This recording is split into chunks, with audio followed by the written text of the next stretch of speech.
Most people woke up today asking the same question. What just happened in Venezuela? I know I did. I haven't even had a chance to shave yet. To answer that honestly, we need to start before last night, because this story did not begin with airstrikes. It began with a country that was already in the middle of a collapse. Venezuela sits on the largest proven oil reserves on Earth, surpassing Dubai or any other countries in the Middle East.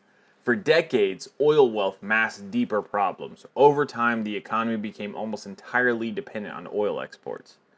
By the early 2000s, more than 90% of Venezuela's export revenue came from oil alone.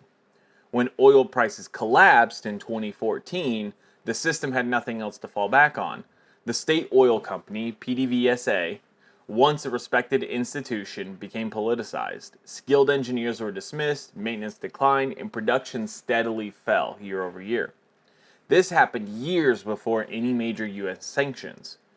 Oil output dropped not because of bombs, but because the system stopped functioning.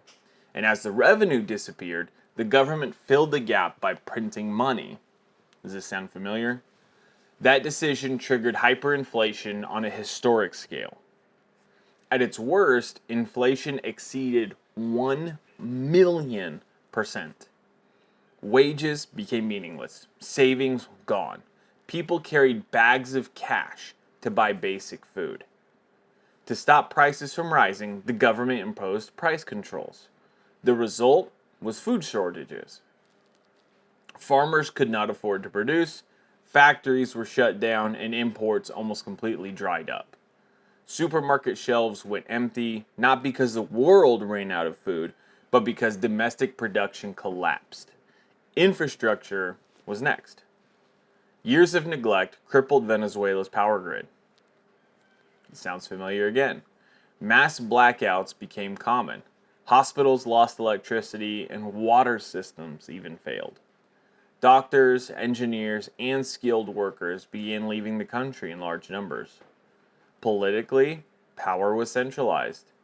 Courts were filled with loyalists. Opposition parties were sidelined. Elections were increasingly disputed. By the early 2020s, Venezuela was widely classified as an authoritarian state. Corruption allegations followed. Senior military and government officials were accused by multiple countries, not just the United States, of involvement in drug trafficking networks. Venezuela became a major transit route for cocaine moving north. These investigations began years before any military action, and the human cost was staggering. By 2024, more than 7 million Venezuelans had fled the country. This began the largest refugee crisis in modern Western Hemisphere history. People were not fleeing sanctions, they were fleeing hunger, blackouts, and state failure. Why does this matter? Well, it matters because it explains the environment in which last night's raid occurred. Venezuela was already weakened economically, politically, and institutionally. That does not automatically justify military action, however.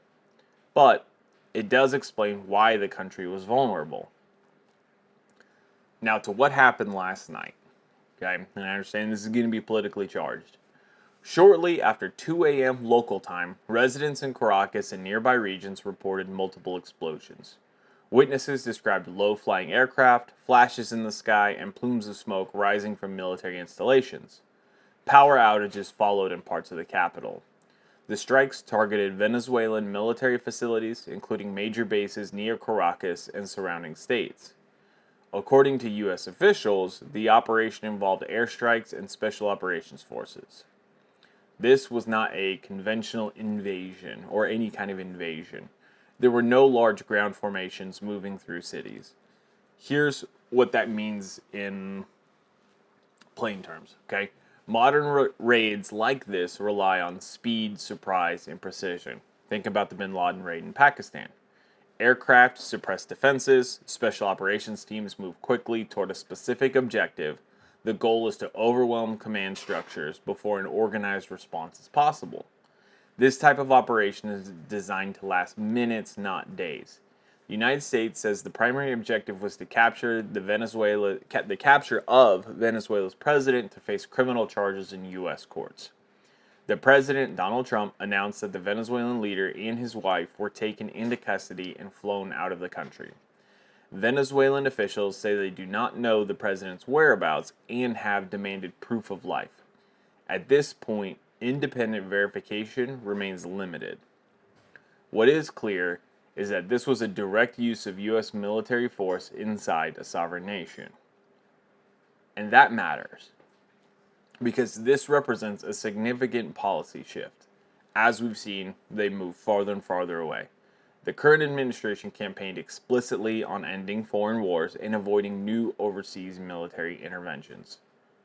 Regardless of how this operation is labeled, law enforcement or military, it did involve U.S. aircraft, U.S. Special Operations Forces, strikes against foreign targets on foreign soil, and that is a break from the campaign promise of no foreign wars. Whether this operation stabilizes Venezuela or deepens instability remains unknown. History shows that removing leaders does not automatically rebuild institutions. Look at everything that we left in the Middle East after over 20 years of war. Power vacuums can create new risks. ISIS, the new caliphate, and all these problems in Syria. What happens next politically, economically, and militarily will matter far more than what happened last night. But one thing is certain. This was not a sudden crisis. It was a long collapse that intersected with U.S. force. And the consequences, they're still unfolding.